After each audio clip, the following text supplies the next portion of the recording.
everyone, it's Abby Andrew here, back today for another live stream. So how's everyone today? I am starting with a fully fresh face today because I have a very exciting guest coming on to do one of my personal favorite segments that we do on this Instagram, which is to do a get ready with me. And basically how this works is we have a very special guest come on and they actually walk me through one of their go-to makeup looks. So today, once our guest joins, I'm super excited to introduce her. She is super amazing. She also does modeling and is really great with makeup as well. So she gave me a little preview of what she's going to be doing today before, and I hope I can live up to it. I have some good basic makeup skills. I feel like I can do eye makeup pretty well, but she was doing some really cool stuff. So let's see if I can actually keep up with her. Okay, so I'm just going to see if I can add her to the chat now. Might take just a moment to connect. But this is going to be a really exciting one, so feel free to follow along if you have your own makeup. Hi! Well, if we don't start off without a hitch, I'm facing the wrong way with the camera. Hi! It happens to everyone. How are you doing? I'm well. How are you? Thank you for having me, Abby. I'm so excited to do this with you. I'm good as well. I'm so excited to have you here too, because the makeup stuff you were showing me the other day looked so fun. I just could not wait to get started trying it out. So awesome. So for this whole live stream, I mean, we can go back and forth doing just asking each other questions about our hair loss and alopecia, and we could just also kind of work through the makeup tips as we go. So yeah, but first for starters, if you want to just introduce yourself. Absolutely. So hi everyone, my name is Leanne. I have struggled with alopecia for 20 years. And as of the last 4 years, it got really bad. I started really majorly losing hair everywhere. It was really terrifying. But then about a little less than a year ago, I had the loving support of my husband, my friends, my family. And with that, I felt the courage and strength to shave it all off. So yeah, here I am. That looks awesome. It looks very, I see they're both pretty patchy. So I guess that would be alopecia areata. We both have our little patches growing in. That's always such a funny thing. Do you feel like your patches really kind of come and go and change over time? Absolutely. Absolutely. You know what's funny about that? So I look back at photos when I first started taking shots of my hair and the loss and everything. And then I look back at that to now. I've lost so much more, which is just crazy to me. And you don't notice it when your hair is shaved. So that's actually kind of a blessing in disguise, because you don't want to, you don't want to keep feeling that stress and anxiety of more falling out in the shower. I know or exactly when you brush what you mean. Yeah. Because I feel like I have a little bit of that as well. Like sometimes I feel like the patches are a little thicker, sometimes they're thinner. But it's at this point, if it looks like this either way, I still would be classified as bald in my opinion. So it's whether they're a little fuller or a little less, it's at that point, what's the difference? So, but I did have to kind of get used to that for sure. I feel like I look at you and you have amazing, almost looks like baby hair to me on the top of your head. It's so pretty. It really is little baby hair. It's very I feel like my patches are very thin. So I don't know. It's interesting. It kind of fluctuates over time. But do you want to just start going into the first makeup step, and then we can just kind of keep chatting as we go?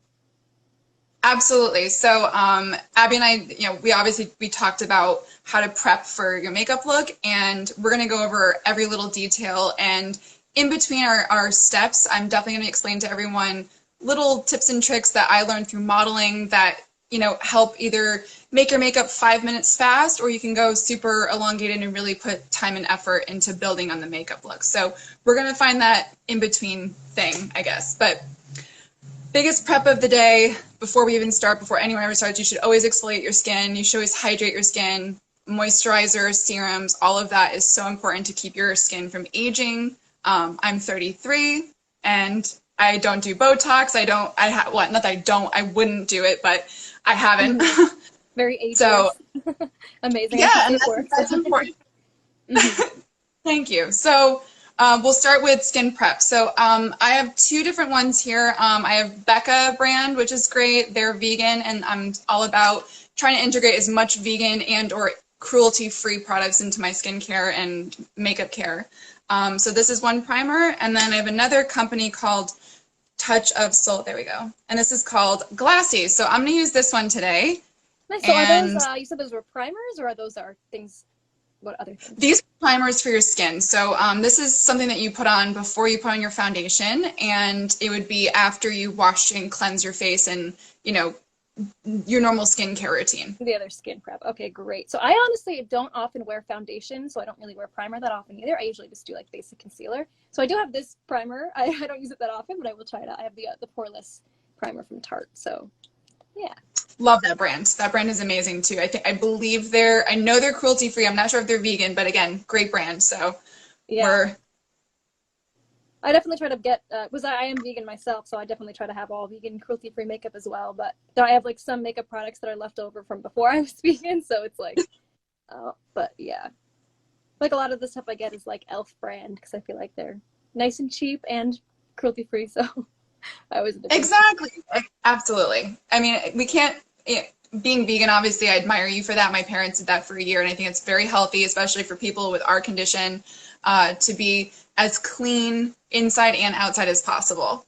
I try. It's funny though, because I think a lot of people think that if you're vegan, you eat healthy automatically, and I feel like I could eat a little bit healthier.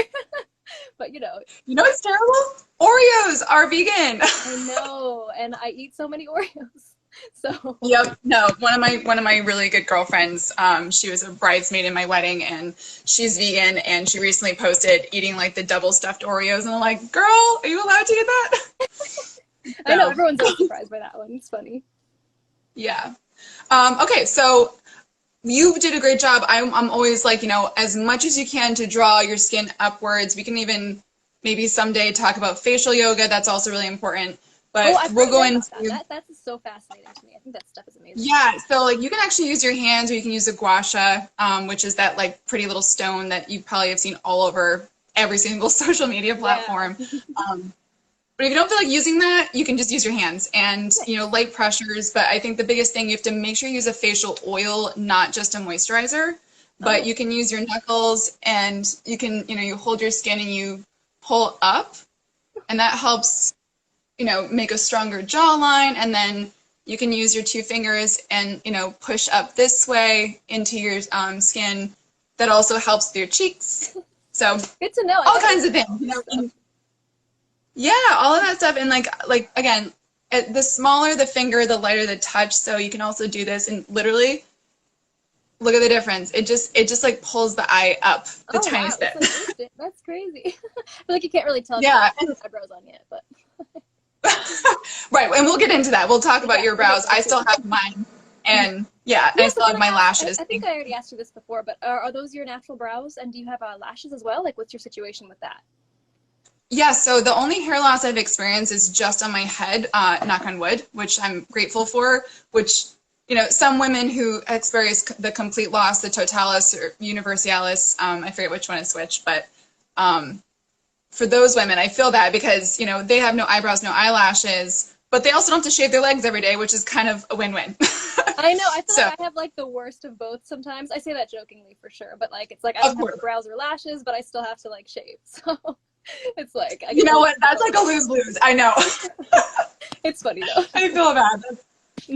Well, you know what? That again, if you can't laugh, come on. We have to be able to laugh at ourselves. Exactly. Exactly.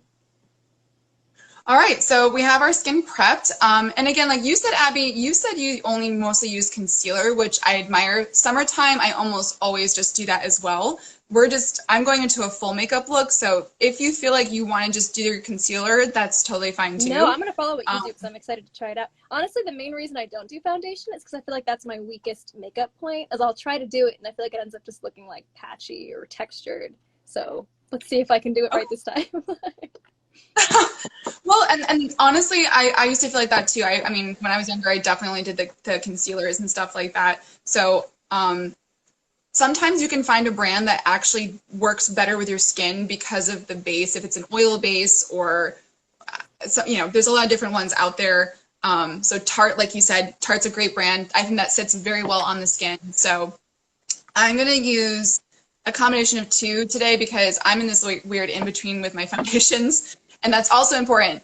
Always, if you are transitioning your tan or out of your tan, buy new stuff. No one wants to see that line. Yeah. There's too much advice, unsolicited advice about makeup out there. There's no excuses, no lines.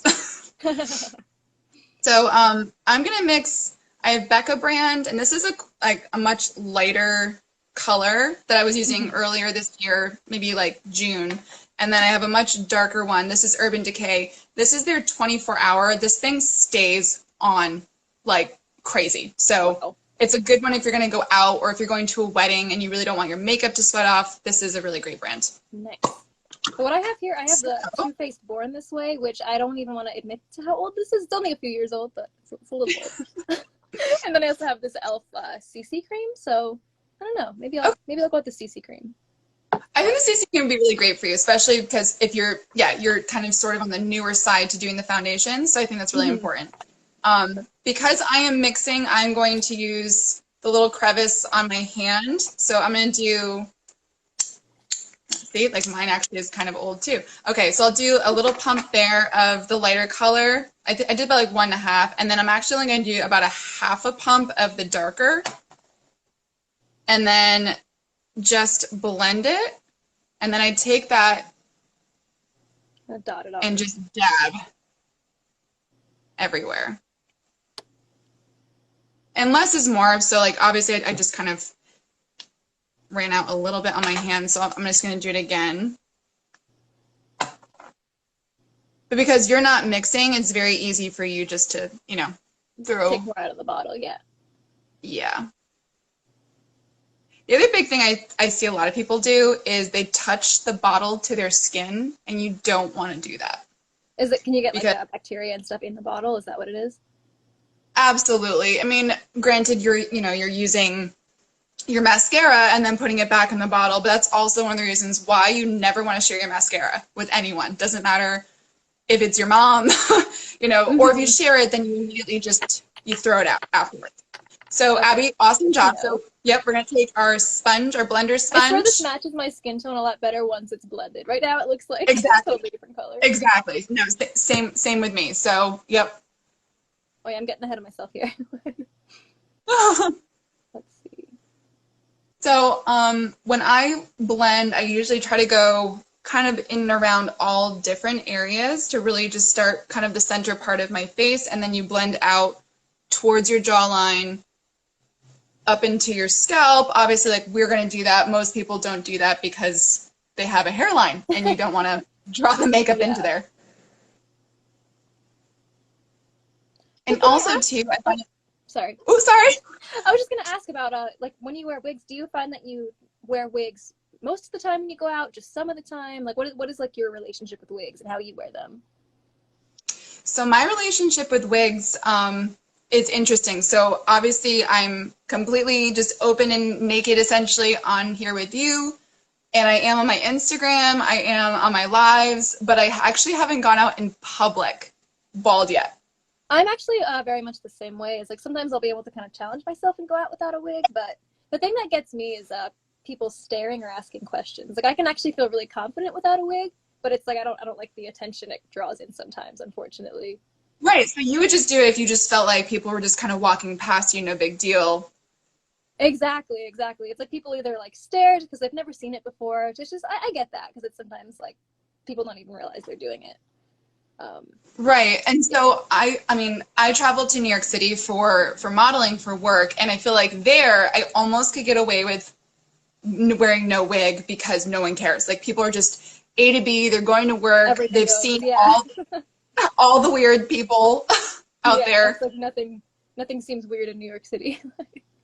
Exactly. But where I am right now, I live in Rhode Island because my husband and I sold our house. So we're living here, and let me tell you, it's a small little town where I live, and people would stare. So I hear you on that, and I want to avoid that at all cost.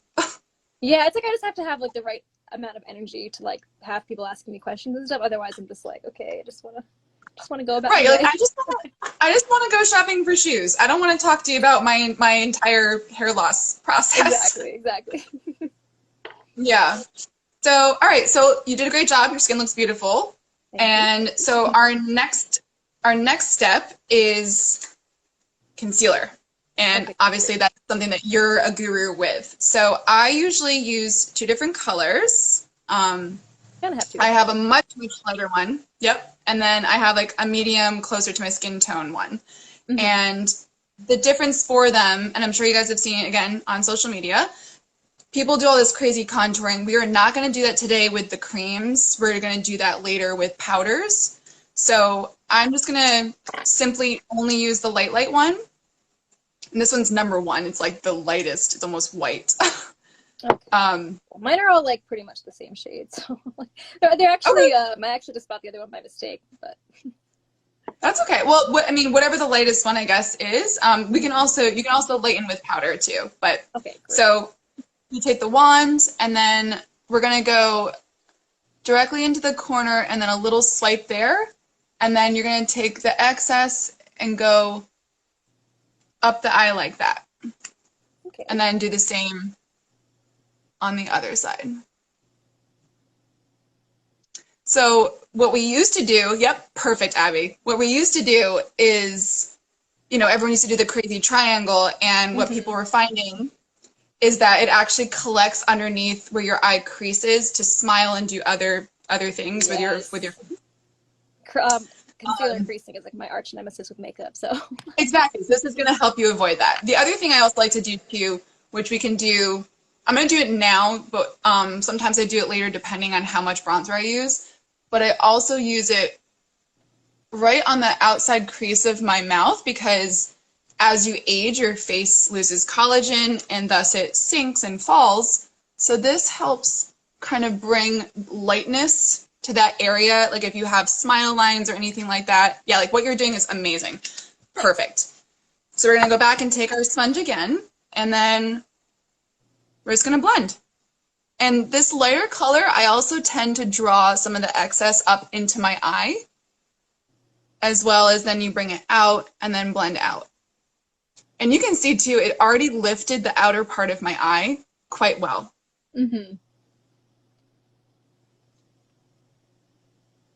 Sometimes with contouring, just adding the highlights does so much. You don't even need to like use bronzer sometimes if you don't want to.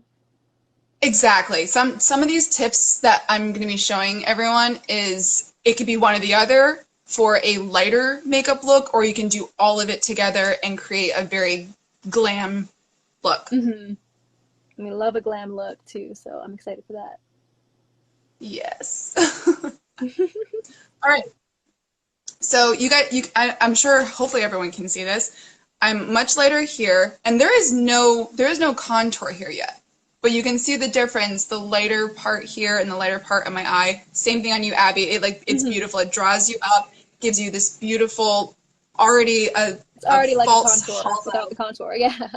Exactly. That's what's amazing about it. So the next thing I like to do, we're just going to go into it. We're going to go into our bronzer. Nice. Yes. And then, so sometimes I do setting powder. Again, depends on the time of year. We're kind of getting slowly out of that warmer weather. Sometimes I end up setting my face before I do my bronzer. If I'm really warm, if my makeup already feels like I'm, hot and I don't want it to fall off, I usually set it right away. But we're not going to do that today because I'm very comfortable with the temperature. Yeah, perfect. So I have 2 bronzers here. I'm going to call out both of them. They're both amazing. I have NARS here. This is a huge palette. Like it's just one single thing here, but this lasts me an entire year, which is totally fine. You can use powders for up to a year. And then the other brand I really love is Hoola by Benefit. Oh, yeah, actually really great one. Yeah. Oh, perfect. All right. This one's really great too because it comes with a brush. The NARS one does not. And this one has a really narrow one. So I actually sometimes use both of these, and I'll use this on my nose and then I'll use the other one for my cheeks. So maybe that's what we'll do today. Nice. Perfect. So I'm going to start with my NARS, and I'm going to go up and on my cheeks with it first. Well, I use this one for starters then, just so I use a different. So I have, just dropped it. I have a bronzer brush. It's wider on one side and slightly flatter, not as bushy on the other side. Okay. This brush is probably my most similar brush, but I think it'll do the trick. No, I have a similar one like that I end up using. It's a little smaller. I use that one for my blush, so that's perfect. Cool. So dab, swish. Everyone always extra, get it off. And then my biggest tip too is look at where your eye meets your ear, that's kind of where you want to start this, and then you want to just Oh, that is perfect. Yeah, that is exactly where my cheekbone starts. So exactly. And see, like your face is beautifully structured. I have a little bit more of a pocket of fat tissue there. So for me, I really want to start there, and then I also swirl and bring the excess up into my temple. So there. Beautiful. I'm gonna work on the other side. Oh, I feel like mine's a little dark. I might have to blend that out a little. I think it's also the light makes it look extra dark too. I know. I have like a really good light because my husband, he works in production, so I'm lucky that I have this. It's almost like having a ring light right now. Yeah, I have a big light up here too, so I'm like, a little bit more harsh than the bright light. We'll see. All right, so what you're doing, Abby, so right there, I would just stop. And if you have a different brush, like even take your normal white setting powder brush, use that to help blend, and then keep drawing it upwards. Okay. There you go. Sometimes if you use a more dense brush, it's going to put more of the product on your skin versus a slightly fluffier one. So it depends, again, on what type of look you're going for. Yeah. Nice. And again, I'm just taking any of the excess, bringing it up and around the full part of my forehead, because when you get sun, that's kind of what we're simulating is the contour, but then also where the sun would hit you, like it would hit you on your cheeks and up and around your. Perfect. So while we're going, do you want to also tell me a little bit about like just kind of your reaction when you first started noticing your hair loss? About how long ago did you say that was when it first started? Oh gosh, yeah, it started about 20 years ago. I was in middle school. I was in 6th grade. And I feel like that's got to be the hardest time for it to start. Oh my goodness. Yeah. It was so difficult. I mean, that's when everyone's going through puberty. Your hormones are all over the place. Like it's already you kind of don't know phase. Yeah, everyone's already in a weird mood, and then on top of it, you find this bald spot. So for me, when I was visiting my dad, my parents they're divorced, so they got divorced when I was young, and I was visiting with him, and I'll never forget it. I was facing the mirror, and then he had a medicine cabinet here to my left, and I remember using that to kind of help pull my hair up, and I was looking reversely in the mirror, and I was brushing my hair, and I saw this quarter size spot on the side of my head, and I'm like, what is that? What is that?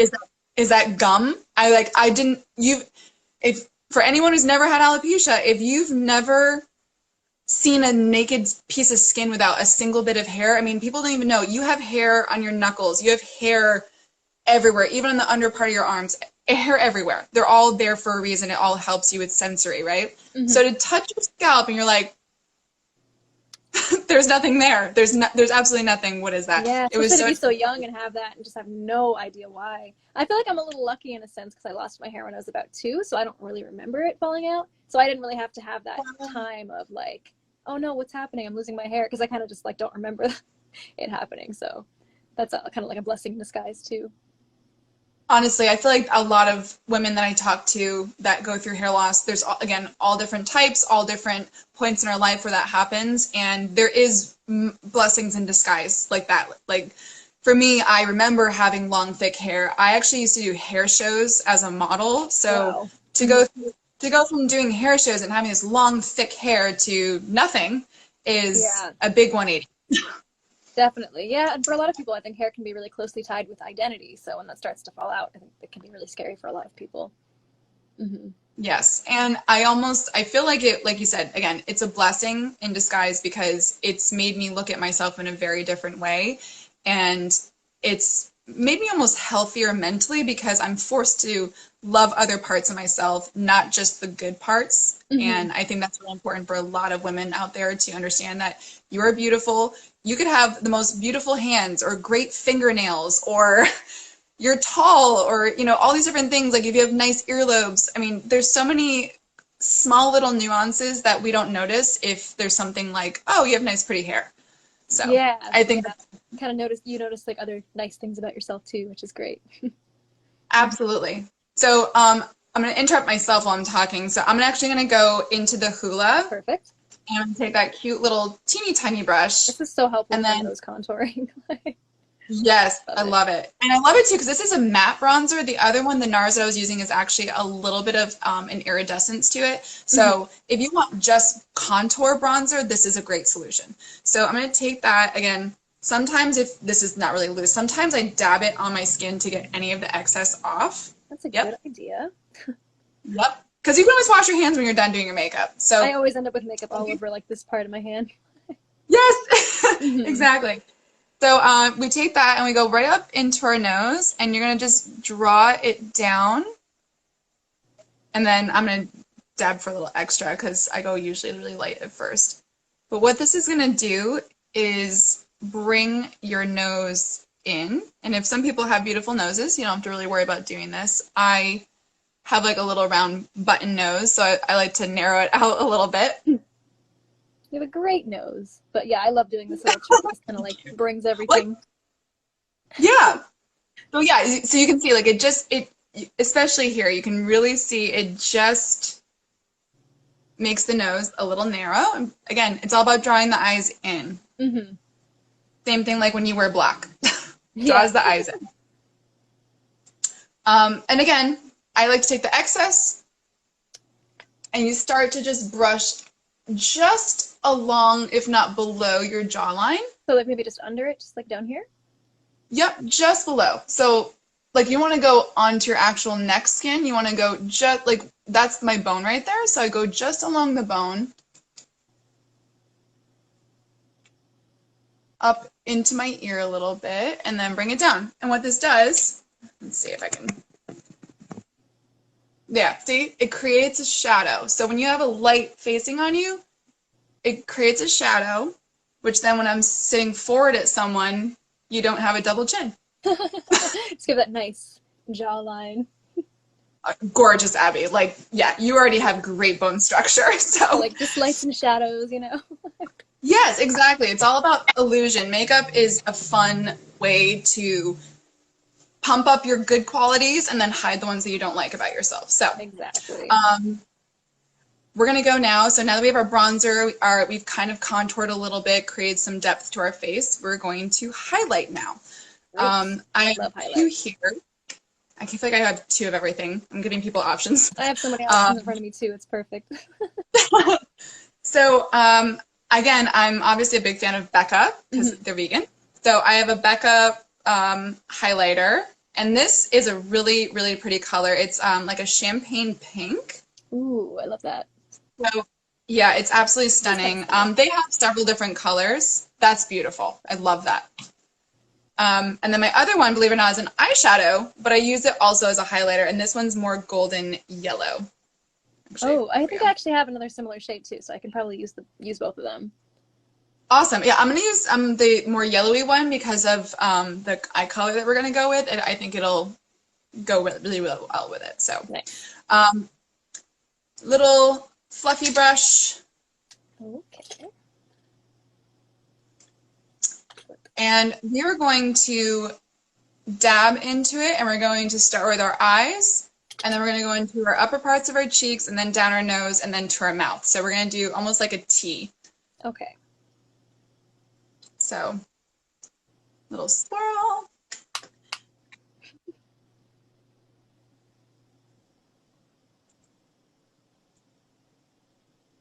So what this is doing, so I have slightly hooded eyes, so this is really important for anyone who has hooded eyes because what this is going to do is create a larger eyelid. And I think I was joking about this with you before. So being a model, and I've also dabbled a little bit in makeup for other people. People sometimes have really nice eyelids and the crevice of their eyes, and it's so cool. So that's so funny. If you have a nice crevice, you almost don't even really need to do this step because you can actually just only highlight your brow bone. The brow bone, yeah. Yep, and the inner corner of your eyes is better if you have a more contoured eye socket. So, all right, so I did mine, and all right, so it's pretty good. Now I'm gonna go into the upper part above the bronzer that we just did. Okay.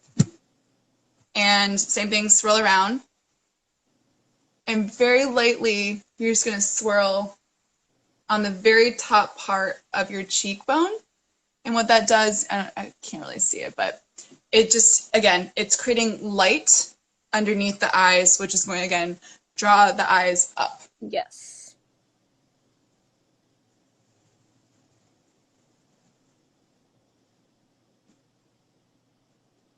Just for anyone just joining now, we're doing a get ready with me today here, and this is really fun. She's showing me all of her makeup tips for modeling, so it's kind of walking me through all the steps here. It's amazing. Yeah.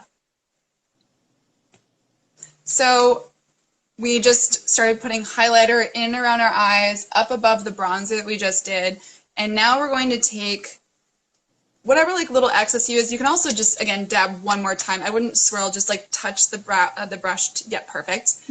And then where we contoured, we're going to take and just do a couple of like up and down flicks. And what that does is create, again, another light pocket. So the light's going to reflect off this part of your nose and this part of your cheek. And it's going to be nice and bright, and it's amazing. And then whatever's left over, put it right on your Cupid's bow. Yeah. Which then you can just, you already see it. It kind of creates this little faux voluptuous lip. Nice. I love it. Highlighter is like one of my favorite steps of makeup, so amazing. You know what? Sometimes if I don't feel like putting makeup on, I legit will just put on like the tiniest bit of concealer, obviously underneath the eyes, but I'll just do a highlighter and mascara and let the natural sunlight just. Yes, a little highlighter on the cheekbones, tip of the nose. Love that look. Absolutely, absolutely. So I'm going to. Oh, I forget. Should we continue working on the eyes? I think yes. Sure. Okay. Or how do we feel about doing brows next? I'd love to get some brows on here. Yes, let's get your brows going first. Okay, perfect. You're right. Let's do that first. It's mostly just like once I start doing the eye makeup, I have I have to kind of like map out where my eyebrows will be. It's almost like hard to map it all out when the eyebrows aren't there yet. It's kind of funny. So have you always not had eyebrows as well? Like, did you lose your eyebrows when you were younger? My brows and lashes are the part of my alopecia that changed the most. And actually now I do actually have a decent amount of brow hair, but it's also very, very light. So if this was all dark brown, I'd probably have pretty full brows, which is kind of annoying. Maybe I should get a or something. But I feel like I had thicker brows when I was a kid, and then they just kind of fell out as I got older. But my brows and lashes fluctuate the most for sure. That's so fascinating to me. So knock on wood, I don't really have an issue with my eyelashes. I do randomly get, some pockets, teeny tiny little pockets of hair loss there, but really nothing to freak out about. I usually just fill those in. Part of me also thinks it's leftover residual from waxing all my eyebrows off, because in the early 2000s, that's what everybody did. Yeah. So I feel like I'm still trying to grow those back since then. Mm-hmm. All right, so brows. I, again, fluctuate with all different brands and products, but one of my new go-tos that I love, especially for alopecians, this is a really great product because it really creates that nice eyebrow hairline. Mm-hmm. There we go. So this is NYX brand. Yes, the retractable pencils, right? I don't have the NYX one. I have the e.l.f. one, which is probably like a NYX dupe almost. You know what? But it works. Beautiful. Yes, it's like nice and skinny. You can barely even see it. Mm-hmm. So small. So I like to so this one has a brush. I don't know if yours has a brush on the end. Yeah. Mm-hmm. Yeah. So I like to brush just up so I can kind of get a small feel for where they're supposed to go. And then I was going to start drawing hair. So you can draw like a straight line, especially for you, Abby, if you're really trying to create depth to your eyebrows. For me, I kind of just do like little flicks to create that hair look. Right, the individual hairs. Yes. Yeah, I have pictures of me from years ago where I just would do like a line. And now I look back. Oh my God. Oh my gosh. No. I look back at Christina Aguilera was like one of my go-to favorite artists. She still is. She's amazing. But yeah, she had pretty much a line. I guess that was kind of the trend back in the day too, so it wasn't just me. Right. Well, the late 80s, early 90s was the supermodel look. So they had this big, beautiful, voluptuous hair and really big, bushy eyebrows. And then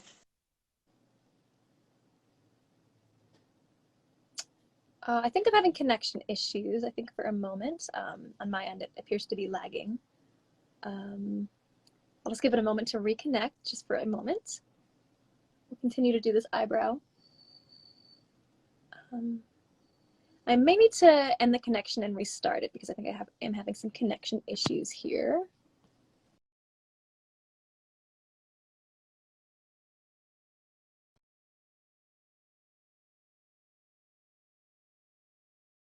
Okay, so sorry about that, guys. I think we just had a connection issue. I'll just see if she's able to rejoin in just a moment.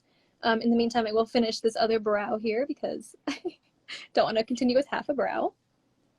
But yes, this is our guest, Leanne, today. She is a model, and she is giving me some really, really great makeup tips for this Get Ready With Me. So I think she's requesting to join again. So just one moment while she re-enters. ah. The back camera keeps trying to sabotage you. You know, you guys have seen a really great view of my basement doors. Trust me, if you guys saw what was ahead this room, just like the bright lights in front of me and stuff, it always looks like a mess right. outside. Oh, and the amount of makeup spread out around me right now is hilarious. Exactly. I put a quick little like BTS shot on my Instagram, like showing all the makeup and all the brushes and stuff. So I just thought Bald Girlie, she just asked a question, but I think it got lost in translation. I believe she was asking about under eye help. Yes. So maybe she that's just what she asked before for under eye. That's a really great thing to ask about because I feel like it can be really easy to get like creases or like getting it too textured. So yeah, so part of the under eye, and I don't have it with me today, but I believe you have it, Abby, is the Shape Tape by Tarte. That is one of my absolute go-to products. It doesn't crease, it's incredible, and it hides everything. If you work at night, if you work third shift, you won't have tired eyes. If you're a mom and you want to cover up the bags, it's a really great product, and a little goes a long way. You can even start off by getting a little teeny tiny travel size. Anywhere you buy Tarte, you can buy them directly through them. They also have a really great way to match your skin tone. So that's one of my biggest go-tos for the under eye problem. Mm-hmm. I obviously love it so much I ran out. Yeah, I've actually never tried that particular one before. It's been on my like wish list for so long, but then I always just pick up other random ones to try with. But I really just got to try out Shape Tape because I've heard it recommended so many times. It's really one of my favorite products, but like I said, I use it so much that I actually ran out of it. That's how it goes, right? Right. So while we're still doing our brows, do you want to tell me a little bit about, so you're a model, if you want to tell me about like what it's like to do modeling with alopecia. Do you feel like it ever gives you more opportunities? Do you ever feel like it hurts you from getting opportunities? What is that like for you? That is a really great question. So I have been a model since I was 16, and as I had mentioned before, I'm 33. So to even just without the hair loss, to be able to be still working and having this career path for this long has been a huge blessing. And then when my alopecia got really bad, I was actually hiding it with, I chopped it short. My bio hair, I made it platinum blonde to try to hide the bald spots. Mm-hmm. I'm sure a lot of us all try to do like little things to hide. Yeah. Mm-hmm. And so I communicated to my agency about what was going on, and they were very supportive. And I said, look, this is back in October. I said, look, I need to shave my head. I can't function. I can't even go to clients or castings anymore. So I did the dive. I dove in. I literally shaved it all off, and it felt so freeing. And my agency said, as long as you keep one look, so one wig, then they're fine. They're like, as long as you know that you can secure it, you can make it look real, then we don't have any issue with then sending you back out to your clients. So it's been really an easy transition. That's really, really great that they were so supportive of that. That's amazing. Right, because the fashion industry has such a negative connotation to it, but at the same time, they're being more and more inclusive. I mean, there's beautiful it does seem like things have definitely changed over the last couple of years, for sure. Mm-hmm. Yes, And I'm going to give a quick little shout out to Christy Valdeseri, who was the first bald Sports Illustrated model. She's amazing. Yes. And stuff like that. So just having bald models out there in the world, like just seeing that gives me, and I'm sure so many other bald women out there, so much confidence, because in the past there used to be such a tight beauty standard that if you didn't match that, you couldn't really be beautiful. So it's like seeing all these bald women modeling and acting and in the media, it's like, hey, like there's someone that looks like me doing these jobs that are so glamorous. It's like, hey, it's just amazing to see. Mm-hmm. Absolutely, yeah. So, and it's been a blessing too, because a lot of photographers that I have worked with when I did have hair were even more excited. Like, I want to shoot with you. Let's shoot with you bald. Let's do this. Let's do that. It's so unique. It's like, how often do they get to have that opportunity? I love that. Mm-hmm. We may be having a connection issue again, but yeah, so we're just doing a get ready with me here with Leanne. She's walking me through all her makeup tips and telling me about modeling with alopecia. So it is also Alopecia Awareness Month right now as well. So it's really great to come on here and talk to someone else with alopecia about these topics, because it's just, it's hard in your day-to-day life to know anyone in person with alopecia. So it's just really amazing to get the chance to connect with people online to talk about our shared experiences. So I'm guessing Lan will probably rejoin in just a moment, but yes. Yeah, here she is. I just gotta accept the request. Just one moment. Oops. I love these get ready with me segments because I get to try all these different new makeup looks. And of course the wigs will be in the end as well. You know, I'm closing the door. I'm closing the door. It's so funny that it always starts with the camera facing the other direction. It's just trying to sabotage you here. Yes. Well, I feel like that was so stupid. Okay. I actually just looked at the time too. I think we need to move a little faster. Yeah, I know.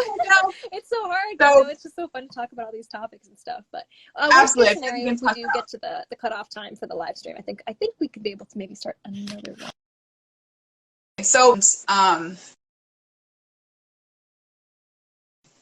So I'm using there we go. I'm using e.l.f. Clear Brow Gel, which again, for you, Abby, you may not need this because of your situation, but for mine, I love it because it just keeps my brows kind of just up and out of the way and laying more flat. Yeah, I love that. It's so great to be able to talk about the different tips from different levels of brow hair loss. Like you seem to have most of your brows, and I have patchy brows. So it's just great to come on here and talk about how to handle the different approaches, because everyone has it something differently. Yeah, absolutely. You're so right about that. So I'm going to go, let's see. We're going to go, I guess, quickly, really fast into the eye. And then I think our last... Because if we do run out of time, we can also just start a new live stream too. But Instagram does cut you off after an hour, but then we can always just start a new one too. So awesome. Well, then we'll just keep going. We'll be on here.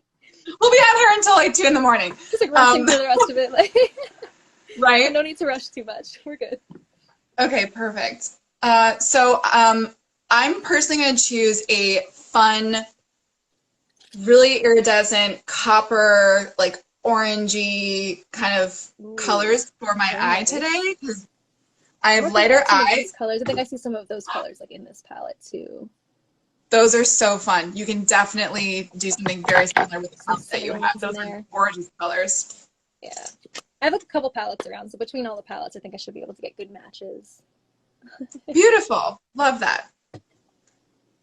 So, all right. And again, so for me, I have to create more of a pocket for my eye. So I'm going to use... This is a great tip for hooded eyes, right? This is people always want to learn makeup tips for hooded eyes. Yes. So I'm actually going to mix a couple of colors. I'm going to go with this slightly coppery orange, and then I'm going to switch down just to, again, so this, these two. Cool. Let's see how close I can match that. As long as I have the overall color scheme, it'll be close. Yeah. So, and again, too, as I'm dabbing into my powders, you, again, always want to shake off the excess. Or else you get all the powder going all the way down your face. Yeah. And actually, we didn't even go through this. We didn't even set our face yet because I'm so distracted with talking. I know, it's hard to focus on both, right? Yeah, so we can we'll do the eyes, and we'll do them on the lighter side for now. So I'm using a brush, again, that's more flat on one side and then really wide on the other. Oh, yeah. Actually, maybe I have a brush that's even more similar. Bald Girlie just actually, she just asked, do you wear lashes or just mascara? And if so, which ones, please? So we are definitely, once we're done doing our powder, we will totally get into that if you stick around.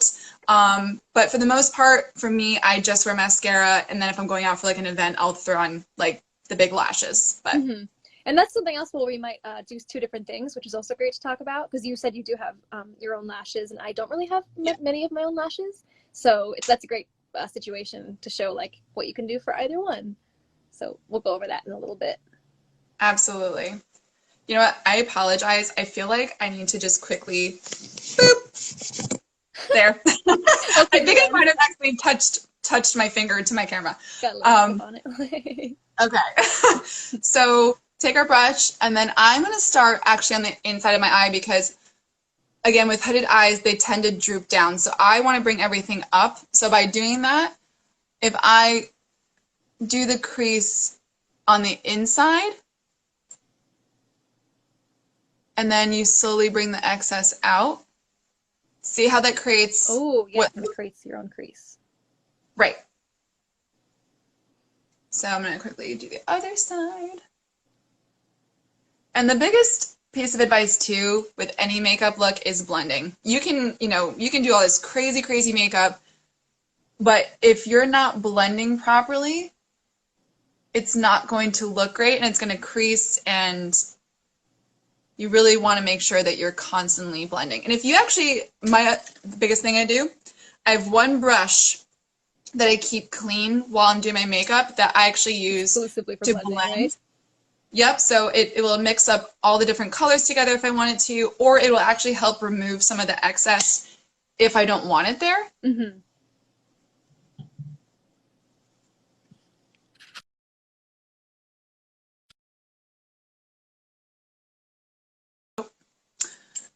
Good, you're still there. So the part that's a little more on the angled flat side, that's what I'm actually going to use to take some of the excess up my eye. Okay. I finished doing the little crease that I was doing. So I actually do have a pretty like formed eye crease, so I guess I don't have to do the shaping as much. But I kind of still like the effect it's giving, even though I have a crease.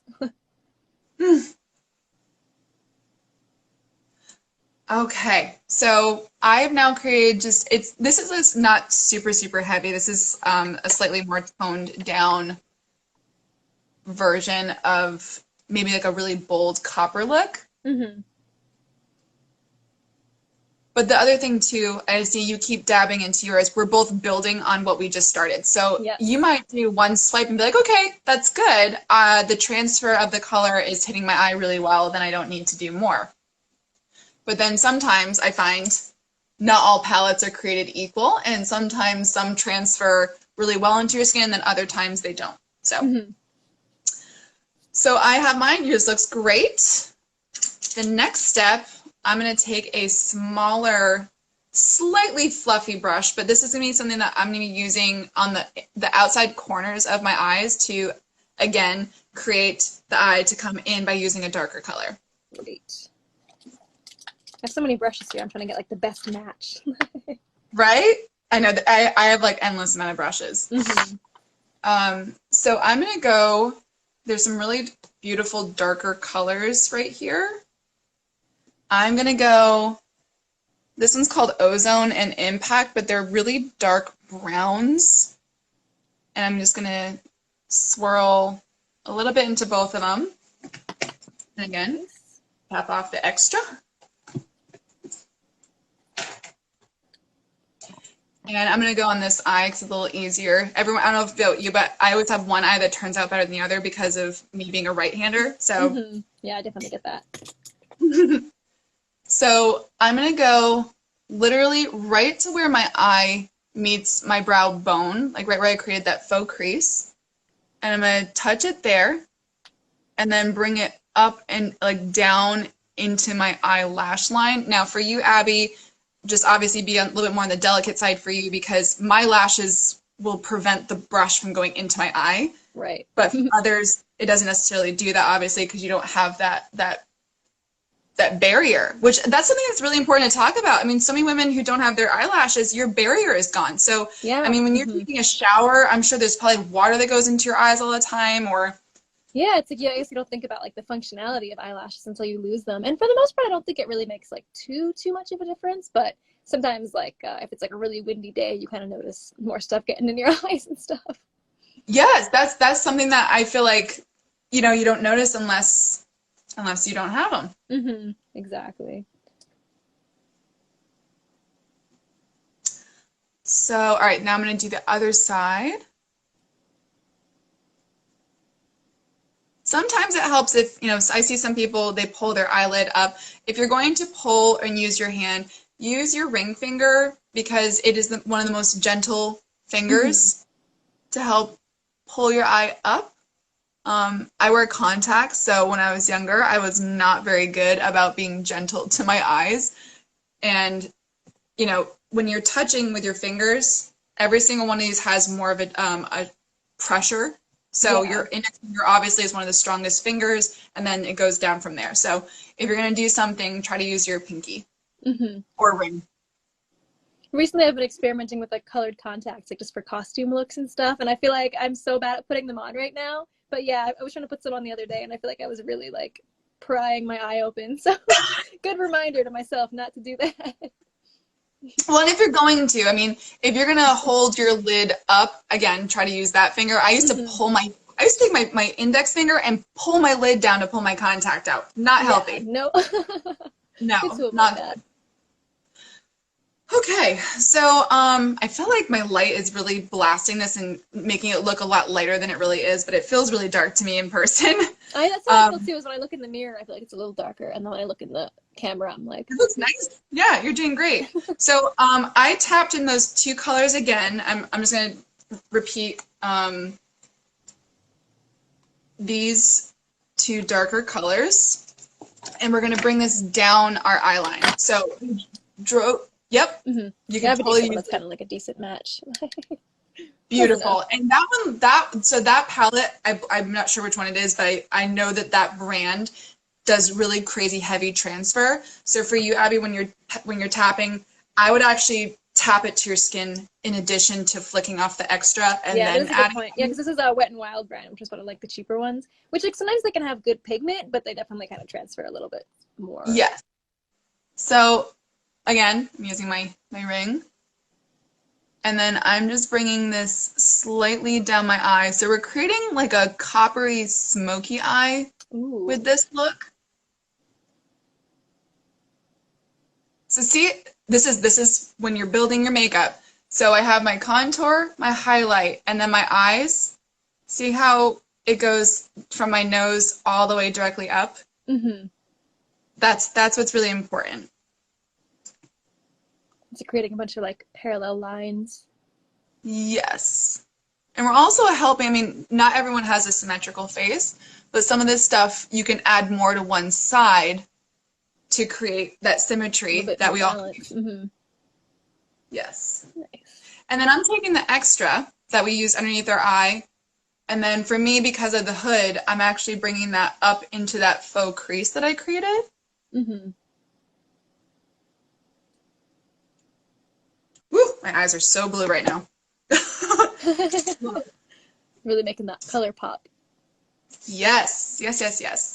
So I am finished blending, and if you are, your makeup looks wonderful, Abby. Awesome. Thanks to you. Great tips. No. So I think we're gonna we're gonna set our face, and then we'll go into mascara and lashes, and then last we'll go into lip. Great. So, before I open this, so there's a million setting powders out there. Laura Mercier is amazing. This is a new brand that I just found. It's called Flower. Ooh. And it's by, who's it by? Oh, Beauty Bakery. So I think I've heard of them. Yeah, I like the packaging. Yeah, I think they're new to the market, but I really love this setting powder, and I'm not gonna show everyone because it's gonna fall. But it's a loose powder. Setting powder. Yeah. Pour it all out. So I'm gonna very lightly dab into loose powder, which you can see there, and then I'm going to use the cover to get that excess off, because we will use that. I mean, we're not going to just use one swipe and be good. So I use the excess there. Yeah. And then you're going to take that brush, and I always start underneath my eyes, but you're going to start using this and pressing the powder lightly up underneath your eyes. And this is also going to help set that concealer from before. Mm-hmm. And then just kind of go around. If you have an oilier T-zone, I definitely would really press the powder directly into those spots. Oh yeah, I definitely get lots of oil here, especially if I'm shooting with like bright lights or something. It's like instant. Yes. Yep. So this will help prevent that. Oh, and for someone who doesn't really have brows and draws on my brows, I find that helps a lot for me to keep them looking matte. Because if you have like oily skin and the brows get oily, it makes them kind of like fade faster. I find putting matte powder on top helps a lot. Oh, interesting. That actually is a really great tip. That's awesome. I never even think about that because of my situation, but that's great for anyone out there. Do you ever use the tattoo brows, Abby? Like the temporary tattoos. I have not tried those yet, but I've heard so many good things about them. I've been meaning to. I feel like I looked them up, and there's so many different brands out there. I like haven't decided which style to buy. So that's what I'm scared of, is to buy like a shape that doesn't fit my face, and then I have a whole pack of them. So. Yeah, I haven't tried them either, but I think it's a really amazing revelation for anyone out there with alopecia, because yes, mm-hmm. to constantly have to draw them on every single day versus just putting, a piece of paper with a. And I've heard they last pretty well too, which is nice. That's something I've noticed, is it's really hard to find like a waterproof brow product. My favorite one is, I actually have it in front of me. I have like the Wonder Brow, which is really, really good for waterproof stuff. Ooh. But every other brow product, I feel like I can never find something that's waterproof. So and I've heard the temporary tattoos are a little bit more water resistant too. Yes, I've heard that too. Yeah. Mm-hmm. So, all right, we're pretty much good to go. Let's finish with our eyes. Very nice. So, okay. As much as I love being vegan and or cruelty free, I can't help but love Maybelline for mascara. Mm-hmm. They're one of my favorite go-tos. I've been wearing this mascara for years, not this particular tube, but the brand. That same tube for years. Oh God, that'd be so bad. I have to yell at my friends sometimes. I'm like, throw out your mascara. Mascara should be 3 months, 4 months max if you're really trying to push it. But so many people don't know that. And if you think about it, you're touching this to your eye every single day and then putting it back in a tube. Yeah. Maybe it's a good thing I don't have eyelashes, because I feel like I'd probably not follow that rule. A lot of people don't. So I mean, I usually I don't have, a date written on it, but you do start to notice when it gets less liquid and more clumpy, and that's when you really should be switching out your mascara. Replace it, yeah. Yes. Okay, so sorry, the Bald Girly. This is the Maybelline Lash Sensational. And this one I love because it doesn't really, this one's not waterproof, but they have a waterproof version for anyone who, feels the need to have that. But the cool thing about this, let's see, it has a curve to it, and then these top bristles are much longer and sharper, and then the bottom ones are thicker and shorter, so you can create volume and length as you go. Nice. And while you're doing that, I'm also just going to start applying my fake lashes. And this is a place where we can just talk about the different situations with alopecia. Absolutely. Fake lashes are definitely something that took me a long time to get used to wearing. And for the longest time, I didn't even bother with them. If I just wore like a black cat eye, I feel like that kind of conceals a lack of eyelashes pretty well. But now I'm really used to putting them on now at this point, though. So I feel like... I admire you. I admire anyone with alopecia who has to rely on wearing eyelashes all the time. I'm terrible about putting them on. I used to be so bad at it. Like I would like poke myself in the eye and like ruin the rest of my makeup look, and I've gotten used to it eventually. What helps me a lot is this lash glue. Actually, this is the Duo Quick Dry, and I find that the Quick Dry lash glue makes it so much easier, because then it's not super like liquidy once you go to put it on. Yes, well, because I've worn fake eyelashes and stuff a million times for photo shoots and whatnot. But what I find one of the biggest tricks is when you're doing the lashes, you actually, if you bend and curve them, you know how they have like a glue already? You bend them and you stick them together at the ends. And what that does, it creates a natural curve to it that will help it adhere to your eye. Yeah. Oh, I also use the dark dry lash glue because I'm usually wearing really dark eyeliner, so hopefully it blends in with this eyeshadow. That's so smart. I know. I'm like, why are people making white eye glue? I know, Make it that black. makes no sense. Because there's like the white and then there's the clear, which kind of dries white anyway. So I always end up wearing like eyeliner with the dark lash glue. I accidentally bought one and I didn't realize it. They were trying to be cool. They had aloe in it, and I felt like it didn't make the glue stick. So one of my eyelashes just kept falling. I think I've actually tried that one before. Yeah, that one is a little weird. Let's see. So the good thing about wearing super dark eyeliner is that if you do mess up, no one can tell. Yep. Sometimes I'm terrible about cat eyes. That's one of my worst characteristics with makeup is the cat eye. I always do one side really well with the swish, and then the other side. Hard to get it even. Yeah, for sure. It's so bad. I feel like I've been doing a cat eye makeup like almost every day since the age of like 14 or something. So I've definitely got like a system going now, but. See, and that's stuff that I need to practice. It's really hard to do mascara. What was that? I said it's really hard to do my mascara and not open my mouth wide. I know, even with putting the fake lashes on, I feel like I'm doing that too. Because everyone goes like that. They're like, you know, all these weird faces. Face always. Yes. So funny. We're both like super concentrated on it. Especially with the lash glue, I'm always so afraid to like mess it up because then I'll end up like messing up the whole look. It works. Now, while you're doing that, I'm going to ask you a question that you can answer as soon as you're done. So you don't have lashes. Do you draw on bottom lashes? Like I've seen people use like liquid liner to draw lashes down. I do. And sometimes I go for like kind of a natural version of it, but sometimes I kind of have fun with it and do more of like an alternative kind of look and purposely do like bottom lashes that I know aren't looking real, but they're just kind of like almost like other little mini cat eyes at the bottom. Oh, pretty. Depending on like the look I'm going for. If I'm going for something more natural, I might just do, maybe I'll just do it now too. That's kind of part of my like mascara routine, sort of like the no eyelash version. Yes. And do like, if I'm just doing more of a natural one, I'll also almost do like little dots.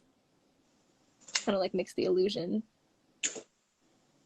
Yeah, and see all those like fun little tricks. I mean, those are great. So, oh my God, hi Tim. My friend Tim showed up. Whoop, whoop. Hi Tim. He's married to one of my best friends who I met while modeling, and she's a country music artist, singer-songwriter. So, oh, amazing. Shout out to her, Stephanie Ryan. Oh, and my other best friend showed up. Hi, Rachel. Love the support. I love it. I love it. I have an incredible support system between, you know, friends and family that I've known for years and new friends that I've met through this unfortunate situation. I have a large collection of beautiful people in my life. I love it. That's now you're one of them, Abby. You're in my pocket. Love it. So, all right, your lashes look amazing. I was actually gonna put faux on, but I think just time frame wise, I think I'm just gonna eliminate that. I have my mascara on, and let's go into my lip. Oh, the lip, awesome. Okay, so we decided on a fun color. I haven't worn this shade in so long, but I think it's gonna look really fun with the eyeshadow look we did too. Yes. Oh, hi Stephanie. Okay, Stephanie's here too. She just said hi. Hi Stephanie. Hello. Welcome to our live stream. Yes. Okay, we're gonna do this. We're gonna go bold. Awesome. Okay, so I have like this kind of color. Is that like too similar? Oh wait, I have that too. Should we do that one instead? Yeah, let's try that because I'm not sure. Let's do it. Okay. So this brand, I randomly got this in one of those subscription boxes, and it's a long-lasting liquid lipstick, and this color is called Santorini. It's really, it's like love that. But actually, nice pop of color, and those subscription services are so fun too, because you end up trying colors that you wouldn't have tried otherwise. That's the best. I love trying new makeup, or especially skincare products, and my friends know that I pretty much just am like, I don't want this, take it. Yeah, that's the fun thing too, is you can just give them to people. Like me and my stepmom for a while would both get the Ipsy bags or whatever, and then we just kind of like trade, like, oh, you want this? Oh, I'll take that. Absolutely, it's fun. I love that. So, all right, lip prep. I already did it before, but The biggest thing with your lips, if you really want to have a nice matte lip and or a long wear lipstick and not get creasing or weird stuff, you have to exfoliate. So the quickest and easiest and most affordable way is you take your toothbrush. Right. I used to do that a lot, and then I don't know why I totally forgot about that. Yeah. That one's so good. Yep. So you just scrub your lips with that while you're brushing your teeth, and then you put your lips on. So it's great. And then also too, I don't know why I always have to hydrate my lips. I always put on a chapstick or a balm prior to putting on the long wear. So yeah, I already put that on before, and now I'm gonna go for it. Nice. I'm just trying to see if I have a chapstick or something to use first. Okay. Well, while you're searching first, I'm going to start with mine, and I'll slowly start talking while I'm doing this. I actually have like a lip primer here. Let's see. Ooh, a primer, that's probably even better. This one smells so good too. It's like very vanilla. It's like the ColourPop primer. Oh, beautiful. So I usually start with my Cupid's Peak, I think it's called. And I usually do like a little X, and then I go down into my lower lip. So I'm gonna try to do this as close as I can. Okay. Without messing this up. I'm like leaning in so close too. I know. Like, okay. So I'm not gonna talk. I'm just gonna do it. So okay. I'm gonna do crisscross X and then pull away, and then we're gonna go to the bottom lip. Okay. Perfect. Try to match it as close as I can.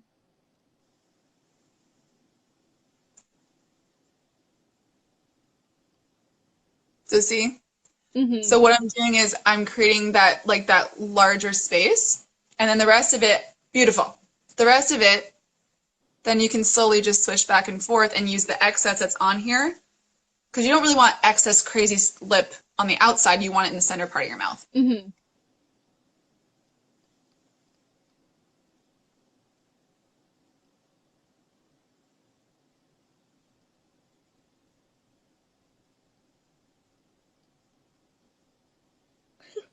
Again, with it both so concentrated too. It's so funny.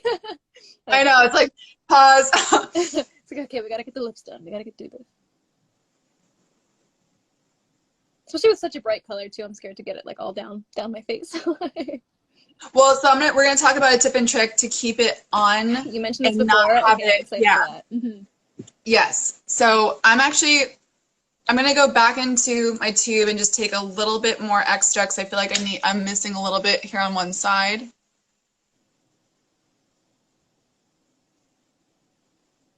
So a lot of these makeup tips, you said you used to do makeup like professionally, and did you just pick up a lot of these tips from modeling?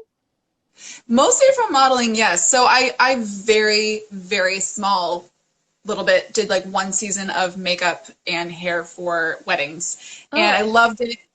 But I really think that I should leave it to the professionals. I enjoy doing it. I've done it, you go out to bachelorette parties. A lot of my girlfriends that are on here right now, I've done their hair and makeup for their bridal showers or going out, bachelorette parties. I really enjoy doing that for them. So that's where I kind of got the taste and feel for makeup. Yeah. But it's very difficult when you have the pressure of doing someone's wedding makeup. Like that's definitely a whole new level. I'm sure that can be a really rewarding experience, and also a little bit intimidating as well if someone doesn't like how it came out. Right? Because makeup is so personal too. It's like a makeup look can be really, really great, but if you're not used to seeing it on your own face, it's like hard to see it. So. Right. Okay. I feel like, so one last little tip and trick, and you did great. Your makeup looks gorgeous. That bright pink looks so beautiful on you. Pop of color. My last little trick, I didn't grab one, but the other thing you can do to make sure you do not get any of your lipstick on your teeth, you can either use a Q-tip while you're applying your lip, which we didn't do. It's going to sound really weird, but you can actually use your thumb and you just quickly.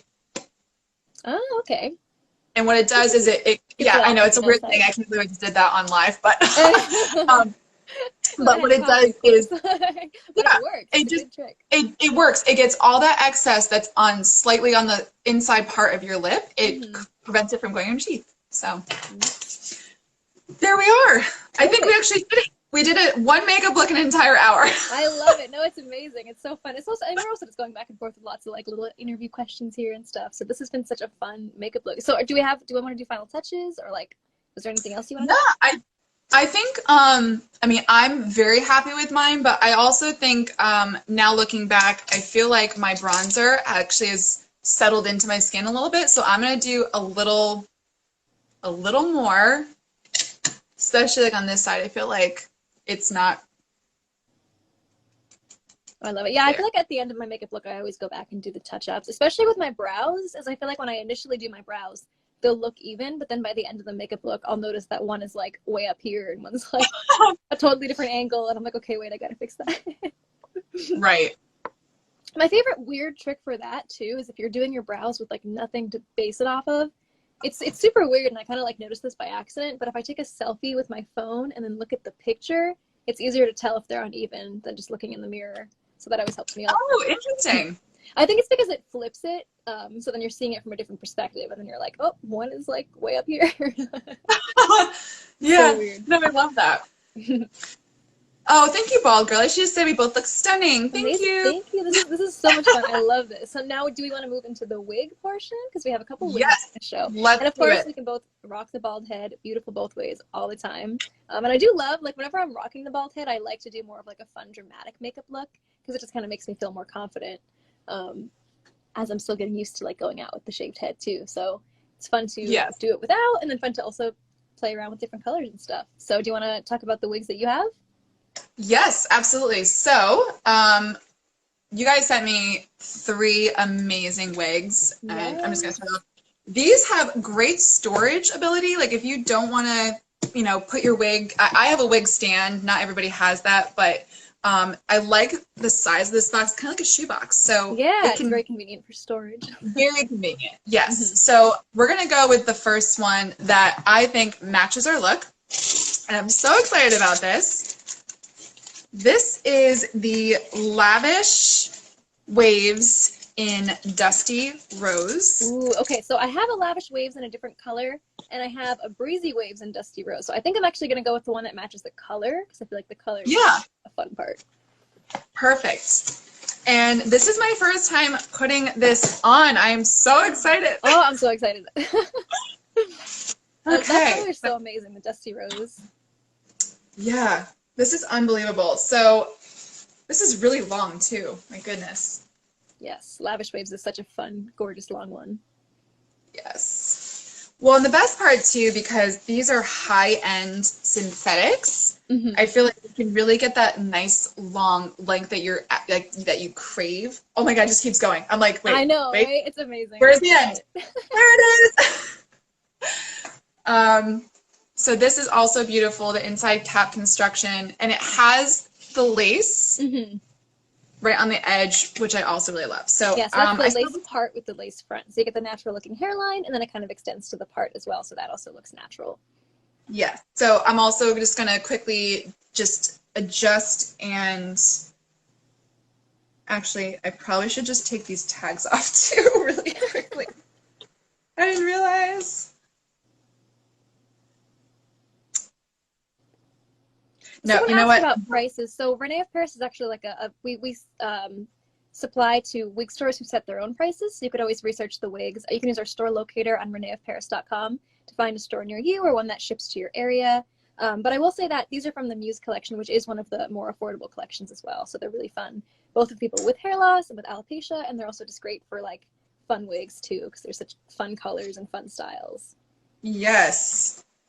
And you were saying too, Abby, that you also do like cosplay and stuff. So that's yes, I love switching up the hair colors and styles on a day-to-day basis, but then especially for costumes and cosplay, I love just like completely transforming into like another person for different costume looks.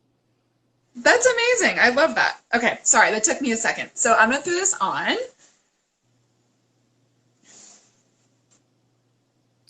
Ooh, oh my gosh, that looks incredible on you. I'm like, that's like breathtaking. Woo! Oh my goodness. Oh my God, thank you. This is so pretty. I'm gonna tuck it behind my ear. I feel like Ariel. Talk about cosplay. I love that on you. That looks so good. Thank you. Okay, this is the biggest thing. I love when I can tuck a wig behind my ear. That's such a huge shout out to how they're sewn, the quality. I mean, I'm gonna slightly stand up, but like this covers very low on my body, which is really, really great. Mm-hmm. I have the same wig in a different color, so I can also throw this on. I feel like my white balance is kind of making these look slightly different. I feel like the color on your camera looks like super color accurate. That wig looks so good. Yeah. But I love this too. It literally just it melts into my skin. Yeah. Like if I wanted to do, you know, like a fun little pony, like high pony, half up, half down look, I could do that. Mm-hmm. Wow. And these are heat friendly, by the way, as well. So you can experiment with like heating tools and stuff. But always check the tag to make sure that that's amazing. You're aware. So if I really wanted to make this even longer, I could flat iron this. Yeah. On a low setting. Yeah. So with synthetic high heat wigs, you definitely want to use like a lower heat temperature as well. So it says on the tag what the limit is, but you can use like a much lower limit than you would with like human hair styling. Oh, so Baldy Girl just asked this. So she said, do you think these would be good first wigs, as I have not yet purchased my first one? Well, I would say yes. I think the way to go for your first wig, especially if you're super new to them, is I think synthetic. They're so easy, and the best part is they bounce back. So when you rinse and wash these, the natural curl that's in it stays. Yes, they hold their style, so it's so easy. And especially, I mentioned before that I lost my hair when I was about 2 years old, so I feel like I never really had to learn like much hairstyling growing up. So I just love how easy it is with synthetic wigs, that they A, hold their style, and B, like you said, once you wash them, they go back to the way they were styled before. So if it's a straight wig, it'll stay straight. If it's a curly wig, it'll stay curly and like keep those nice curls. Yes. Oh, that looks so amazing on you. I love it. I love it too. I love the natural rooting on it too. I think that's what makes it look so natural. Definitely. That's what I love about these fun colors from the Muse collection especially, is that they're fun, bright colors, but they have things like the nice root, the nice hair quality and texture, not too shiny or anything. So like it looks like your own hair dyed rather than looking like a costumey wig or something. Absolutely. I mean, I think I'd get a lot of questions if people are like, oh, wait, for anyone who doesn't know, that I wear wigs, they would be like, oh my God, I love your hair color. Where do you get your hair done? Exactly. I feel like that's the kind of question you'd get asked with this wig on, so. Mm-hmm. Especially with the lace front too. The lace front and the rooting is like the power combo. Like it's just so realistic. That is amazing. Really, really is. I can't get over it. Okay, well, should we go into the next one? Yes, I love it. Oh, I'm so excited. Okay, so this is another really fun color. This one is the same wig that I'm wearing, just a different color, and oh my gosh, I snuck a peek of this one. Oh, yes. This is Frozen Sapphire.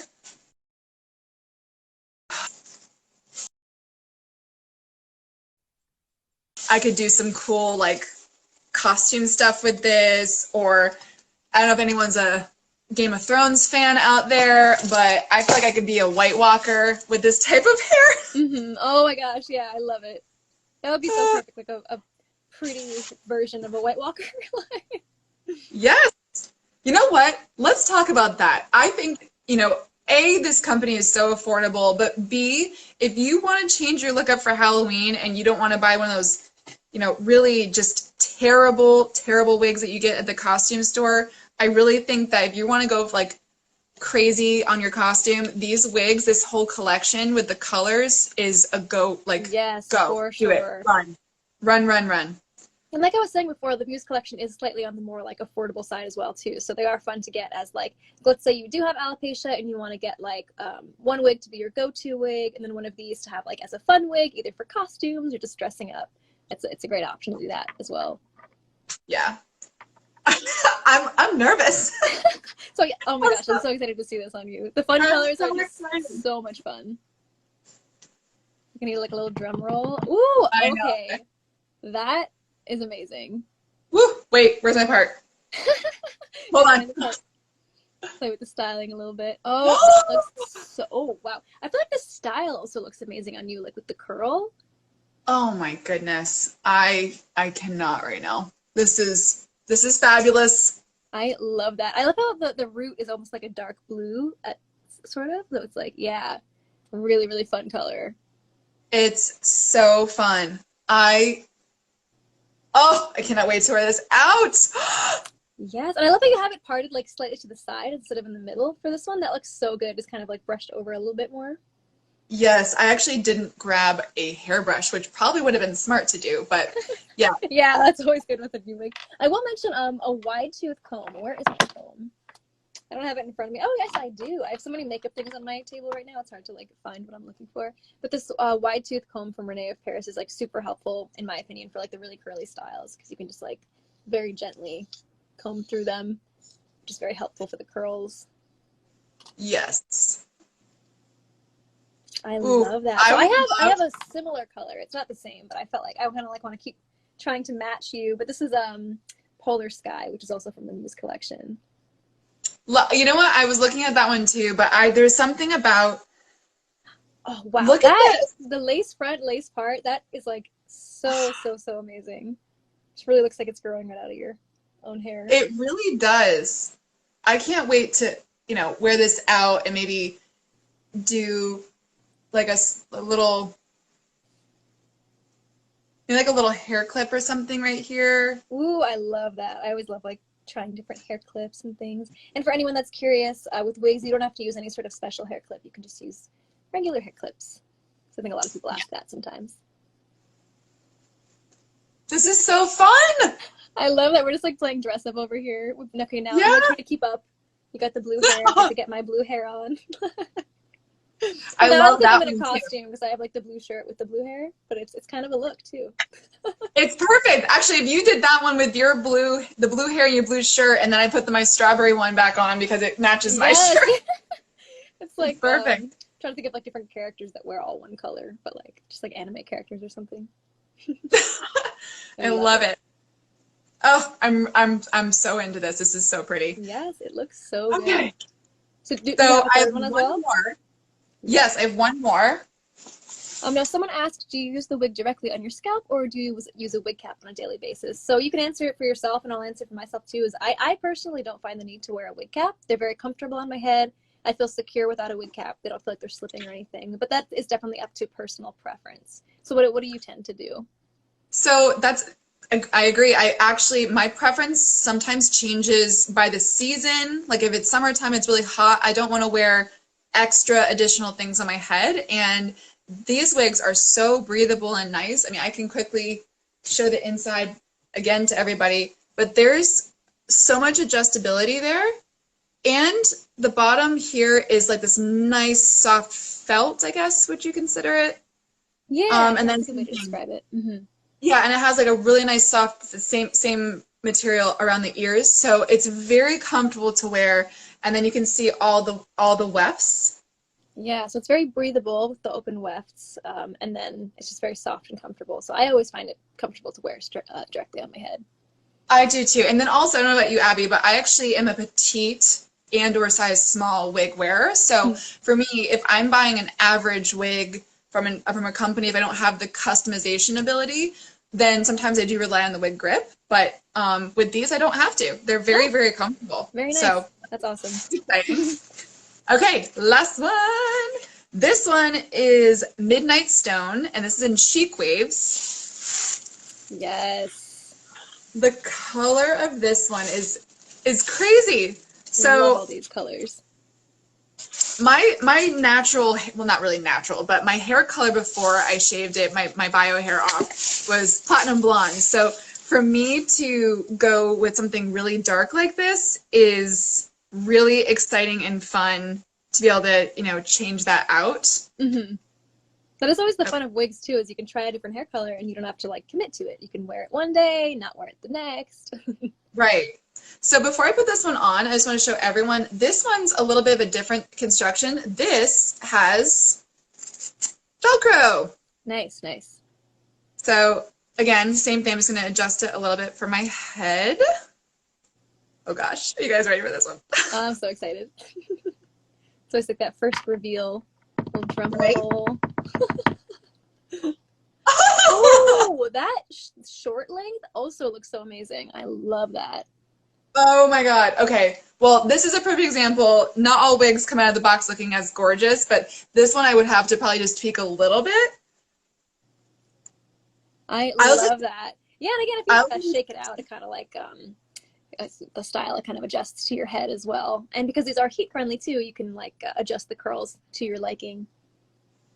Yes, which I definitely. So amazing. What? Oh, I love that. Now, which color did you say that was? It's, Midnight Stone? This is Midnight Stone, yeah. Amazing. Oh, that looks so, so good. This is great for summertime. I love this. Yeah, I love short wigs for summer because they're just like so cool off your shoulders. That is such a good look on you. I love that.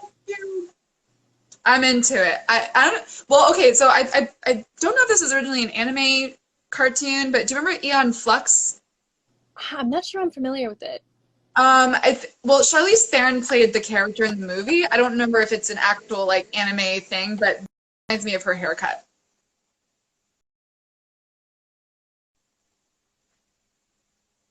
I just looked it up because I'm sitting in front of Conley. Has that kind of vibe, like the shorter in the back, longer in the front a little bit. Yeah, I love that look. All right, so someone else just asked, do you use the wig directly in your scalp or use wig caps with daily basis, or on a daily basis? I already answered about the wig caps before too. Yeah, perfect. So it's honestly preference, but I feel very comfortable. I feel like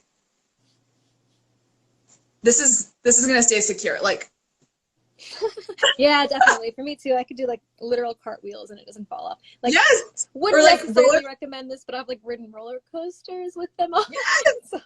I was about to say that. I feel like the way that I can secure this wig right now, it's roller coaster approved. Yeah, and like I feel like I also don't want to make people think that they're like tight or anything like that, but they just feel secure enough that they're going to stay on. You don't have to worry. Yes. Yeah, it's not uncomfortably tight at all. It's just very fitted. It's wearing the right shoe size. That's what I kind of want to say what it's like. That's a very good comparison. Mm-hmm. Yeah, because for anyone thinking about going on roller coasters, definitely do that with caution. Wouldn't necessarily recommend, but it worked. Mm-hmm. Someone asked, do you ever use glue or anything? So I personally don't ever feel the need to use glue because they do feel secure for me. Yeah, same. I actually have glue. I bought it. It's sitting in my cabinet. I don't ever use it because at this point I'm changing my wigs out often enough where I don't need the security and to have it hold down like that. Or I also sometimes will use like tape, I guess, like wig tape, which is easy. You can use it. It secures your wig. I wouldn't necessarily go on a roller coaster with that, but but what it does is it holds the lace down. But this, you do not need any of that. The lace front on these is also pre-trimmed as well. Sometimes you get a lace front wig and it has like the lace down to here and you're supposed to trim it yourself. These are also pre-trimmed, which is nice because it kind of saves the hassle of it. So. And this has a nice little part too, but if someone really wanted to make their part even bigger, you can actually use some of your concealer that we use in our makeup. That's a good tip, yeah.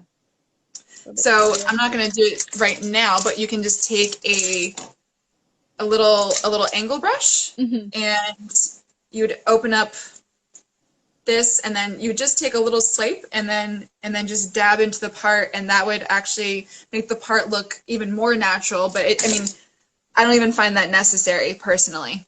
Yeah, like it blends really nicely, but it just kind of adds if you do want to like blend it in a little bit as well. That's awesome. This is so fun. Yeah, this has been so much fun, and I love how these different styles all just look so good on you too. Like the fun colors, the long one looked so good on you, but then you put the short one on too, and I was like, okay, these styles are both just like made for you.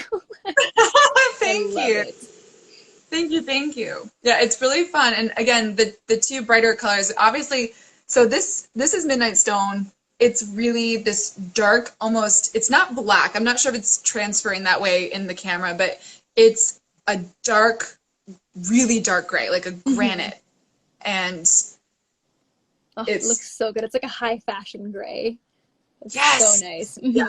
I feel like I could go on like a model casting and get booked for like a really crazy like haute couture job or something. Do you ever do that? Do you ever like purposely choose a certain wig for a certain casting to like get the right audience, or do you go to castings bald? Like what is usually your go-to? Well, so that's actually a really great question. I think in the future I will definitely be switching up my look, but the only issue for me with that is my portfolio. So I do photo shoots. I, work with multiple photographers to update what I look like and different styles, different clothes, all that stuff. So if I'm going in with my portfolio with one hair color or cut and then I show up like this, they're gonna be like, this does not match. Yeah, I can see that. But for other people, like I tell my agency, like if they're looking for a brunette, I can provide that. I can be a brunette, like I can do that. That's perfect. I love that. Now, also, just for anyone else watching this who is new to wigs or just new to alopecia in general, do you have any like final tips you want to give people in terms of like coming to terms with it or trying a new wig? Like, what else would you want to give tips on? I think the biggest piece of advice is that you're not alone. Yes. You're not alone. I always felt alone, and I mean, again, I'm kind of aging myself a little bit, but I grew up before social media was a thing. I mean, Facebook didn't even come out until like when I was in college, and now it's a way of all kinds of communication and ways to connect people around the world. I mean, I've but connected with women around our country of the United States, people in South Africa, in Europe, in the UK, I mean, Australia.